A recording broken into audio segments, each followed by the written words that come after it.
Anak kecil itu mengangkat tangannya. Dia ingin memindahkan gunung di depannya. Semua orang mengira dia gila. Lalu, dia benar-benar melakukannya. Semua orang dikejutkan oleh bocah ini. Tapi anak-anak itu benar-benar melakukan apa yang dia inginkan. Apakah dia mendapatkan kekuatan? Sebelum itu, karena badannya yang pendek, selalu menjadi objek ejekan anak-anak lainnya.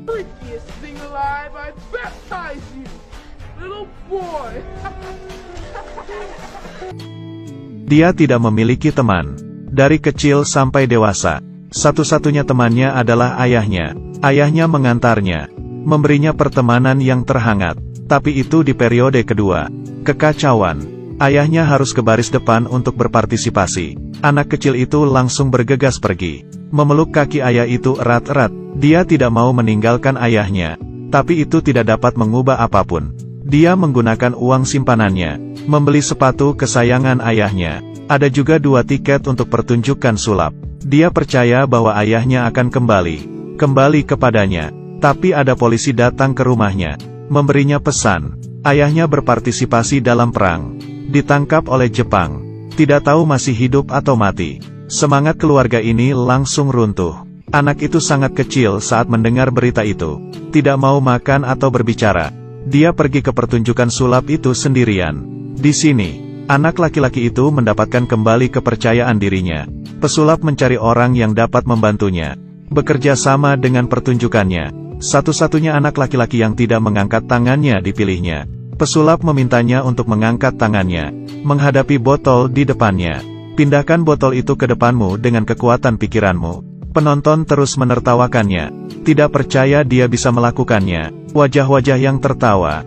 Bocah laki-laki itu perlahan-lahan menurunkan tangannya. Tapi saat ini,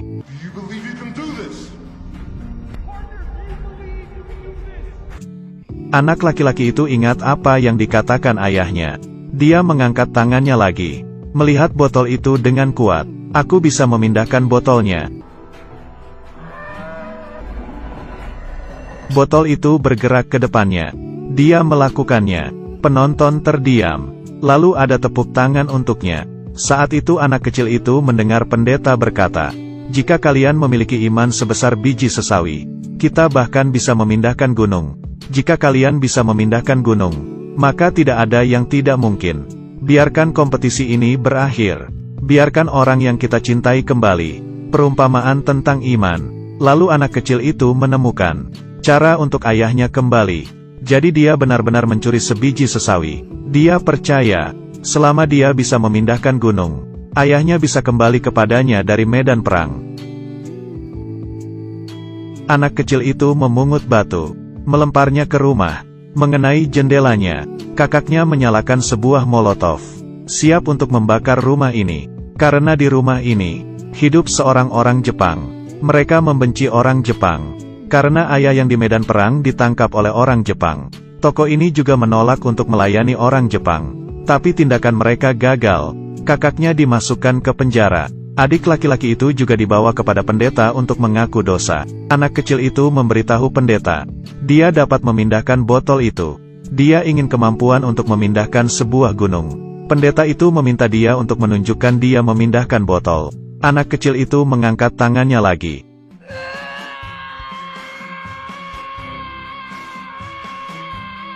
Tapi kali ini tidak peduli seberapa keras dia mencoba.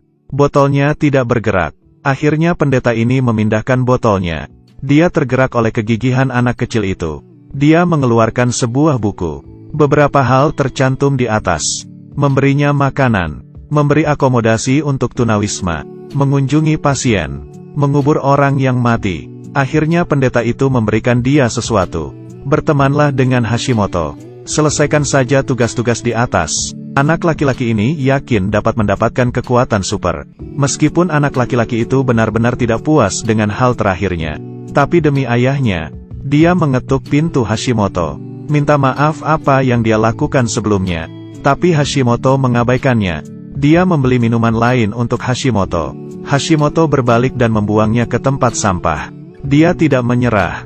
Minta Hashimoto untuk pergi ke restoran. Mereka makan es krim bersama. Saat ini anak kecil itu bertanya kepada Hashimoto, Bisakah dia mencoretnya dari daftar?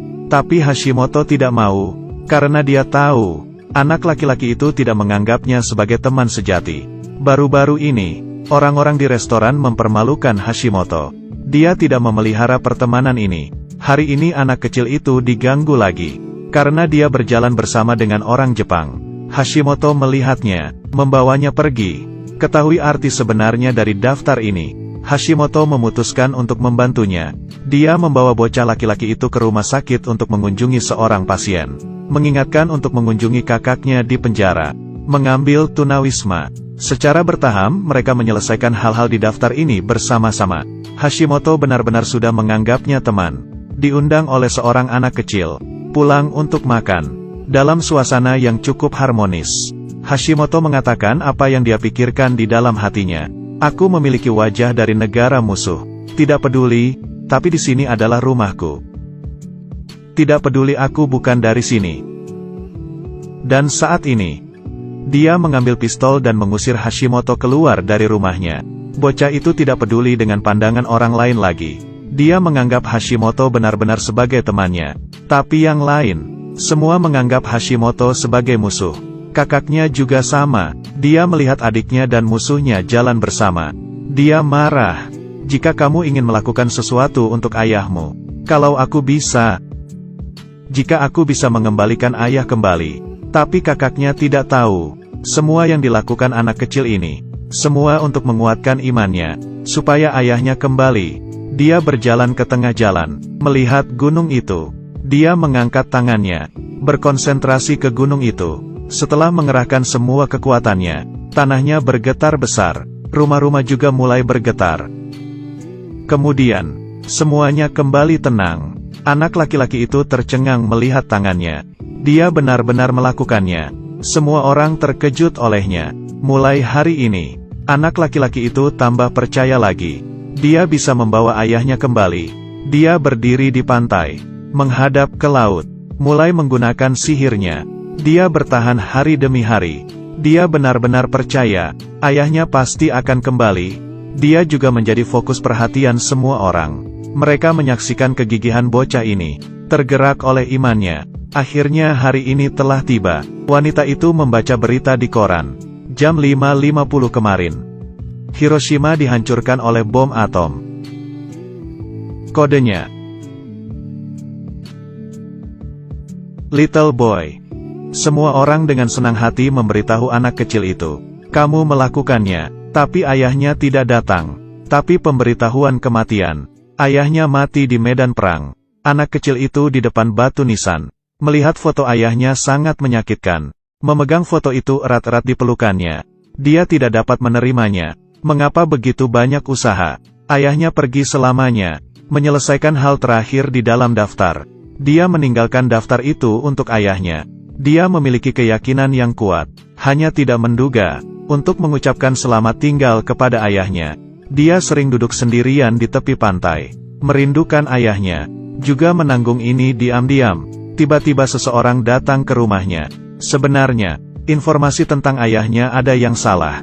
Dia belum mati. Kakaknya mengangkatnya tinggi-tinggi. Kamu melakukannya, kamu melakukannya. Dia membawa sepatu bot kesayangan ayahnya. Sesampainya di rumah sakit, memberikan ayahnya sepatu botnya. Sepertinya mereka baru saja mengucapkan selamat tinggal. Ayahnya dengan lembut menyentuh wajahnya. Dia menunjukkan senyum bahagia. Keluarganya telah melalui perpisahan. Saling berpelukan erat. Keluarga yang terluka di medan perang. Akhirnya mengatasi rintangan, kepercayaan dan harapan. Membiarkan mereka kembali ke orang-orang yang dikasihi. Lengkap lagi. Film ini berjudul Little Boy. Interpretasi medan perang adalah perjuangan dan kebencian, harapan dan toleransi, juga berhasil dibangunkan, kebaikan dan kepolosan hati seseorang. Baiklah, ini adalah film untuk hari ini. Jika Anda suka, jangan lupa untuk like dan subscribe. Kita akan bertemu di lain